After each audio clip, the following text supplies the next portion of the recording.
Look out, world, the storms are coming. It's a Category 5 Hurricane of Wrath. And it's Stormin' Norman on today's Motivated Moments in History.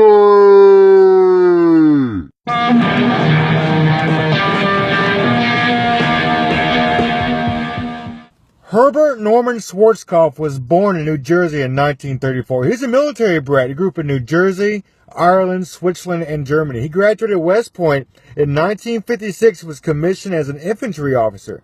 He was known as having no sense of humor, being a very serious party pooper, and just an overall raging asshole. In 1964, as a senior captain, he was appointed to teach in the mechanics department at West Point. The Vietnam War was kicking off, and he told the schoolhouse to go eat a bag of dicks. He's leaving to go across the pond and slay some motherfucking bodies! He did 2 tours of Vietnam. His first tour, he was promoted to major almost as soon as he got there, and he was assigned to be an advisor of a 1,000-man South Vietnamese force. In Pleiku, he was faced with harsh battle conditions one day when him and his paratroopers were pinned down by withering enemy fire. This fight lasted several days, and during this fight, he braved the enemy's machine gun fire to rescue some downed casualties. For this, he was awarded the Silver Star. On the following Valentine's Day, he led yet another paratrooper assault, this time into a Viet Cong hotbed. He was wounded 4 times, but refused medical care or relief until his men took the position and conquered those pajama ninjas in their stupid freaking buttholes. For this, he was awarded his 2nd Silver Star. After his tour, he returned to West Point and taught in the same department that he was teaching in earlier. He did this for 2 more years. After this, he returned to Vietnam. He was promoted to Lieutenant Colonel and given command of 1/6 Infantry. Once assuming command, he was mortified at the lack of discipline and nonchalant attitude regarding drugs and alcohol in his formation.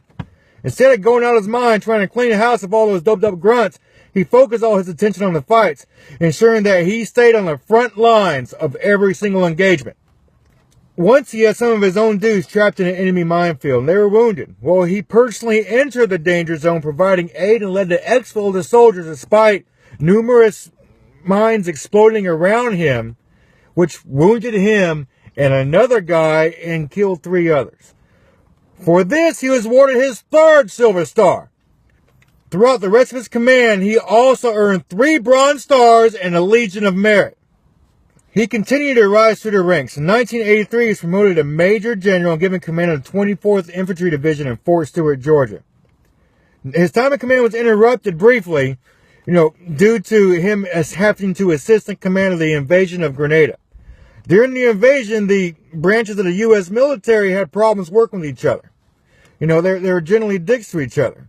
And it's also said that he kind of led the way in the asshole antics between the branches. Well, after the successful invasion of Grenada, he returned to his command in 24th ID in Fort Stewart, and learning the lessons, he spent the rest of his career trying to fix and build the relationships between the branches of the armed forces. This new mindset helped him out immensely, especially when he served as the assistant and deputy chops at the Pentagon.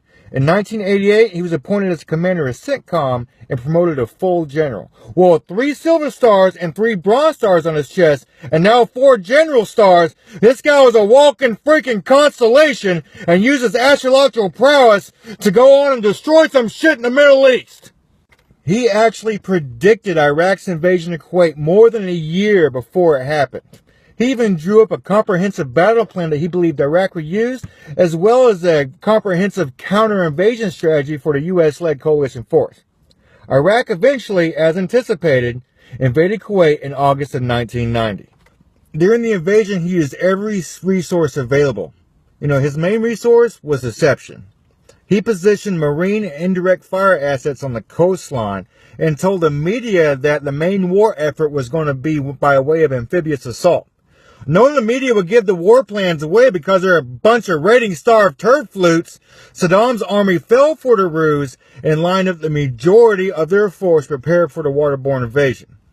Instead, he had a shit ton of divisions lined up at the Saudi Arabian border, and they struck into Iraq. When the unit struck into Iraq, they turned south and were able to tackle Iraq's units one by one versus what Iraq thought was them going amphibiously and taking on the entire force at once.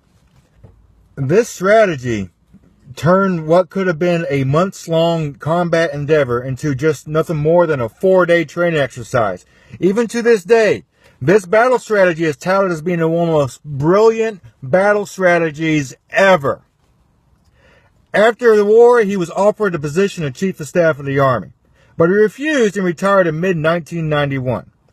He went on to defeat prostate cancer, as well as being awarded a Presidential Medal of Freedom and even being knighted by the Queen of England. He died of pneumonia in 2012 and is buried at the West Point Cemetery. And that, kids, is your Motivated Moments in History.